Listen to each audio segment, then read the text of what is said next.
The Miraculous Journey of Edward Tulane, Chapter 4.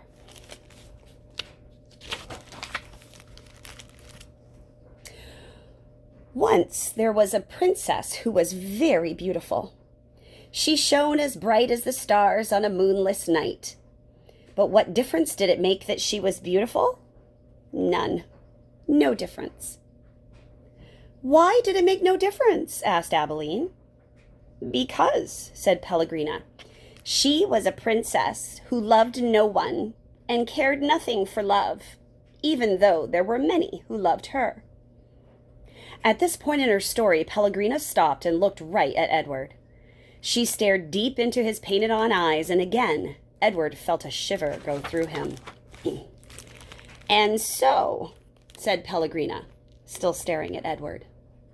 What happened to the princess? Said Abilene.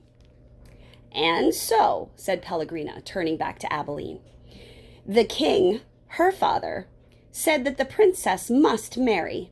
And soon after this, a prince came from a neighboring kingdom, and he saw the princess, and immediately he loved her. He gave her a ring of pure gold. He placed it on her finger. He said these words to her, I love you. But do you know what the princess did? Abilene shook her head. She swallowed the ring. She took it from her finger and swallowed it. She said, that is what I think of love. And she ran from the prince. She left the castle and went deep into the woods. And so what? Said Abilene. What happened then? And so the princess became lost in the woods. She wandered for many days. Finally, she came to a little hut, and she knocked on the door. She said, let me in, I am cold. There was no answer. She knocked again. She said, let me in, I am hungry. A terrible voice answered her. The voice said, enter if you must. The beautiful princess entered, and she saw a witch sitting at a table counting pieces of gold. 3,622, said the witch. I am lost, said the beautiful princess. What of it? Said the witch. 3,623. I am hungry, said the princess. Not my concern, said the witch. 3,624. I am a beautiful princess, said the princess. 3,625, replied the witch.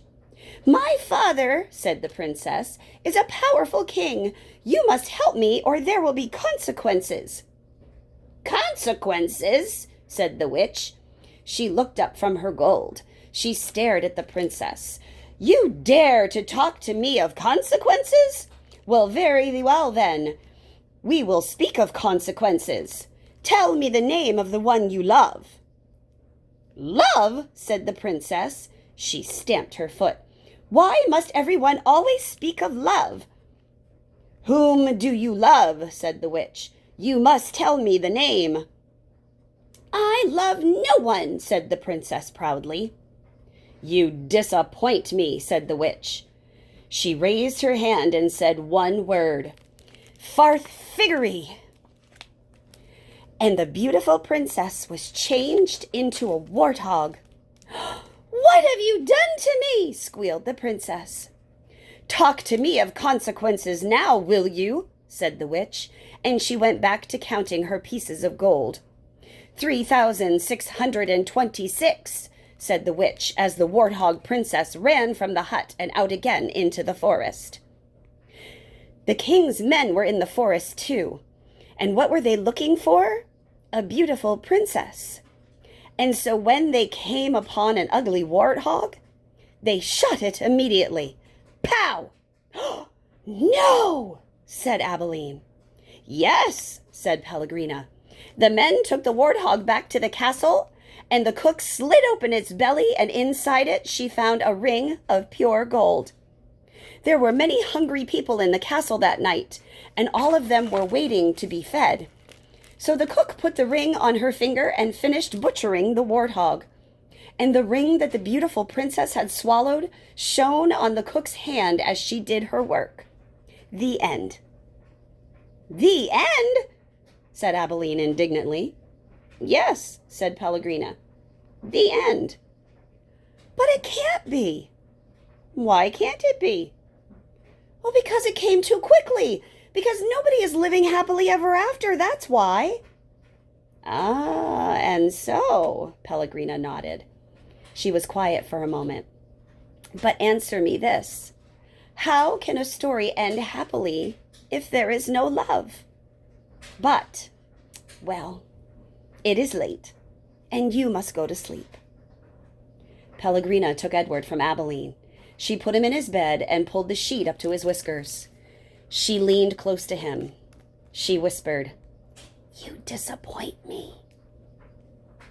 After the old lady left, Edward lay in his small bed and stared up at the ceiling. The story, he thought, had been pointless. But then, most stories were. He thought of the princess and how she had become a warthog. How gruesome! How grotesque! What a terrible fate! "Edward," said Abilene, "I love you. I don't care how old I get. I will always love you." Yes, yes, thought Edward. He continued to stare up at the ceiling. He was agitated for some reason that he could not name. He wished that Pellegrina had put him on his side so that he might look at the stars. And then he remembered Pellegrina's description of the beautiful princess. She shone as bright as the stars on a moonless night. For some reason, Edward found comfort in those words, and he repeated them to himself. As bright as the stars on a moonless night. As bright as the stars on a moonless night.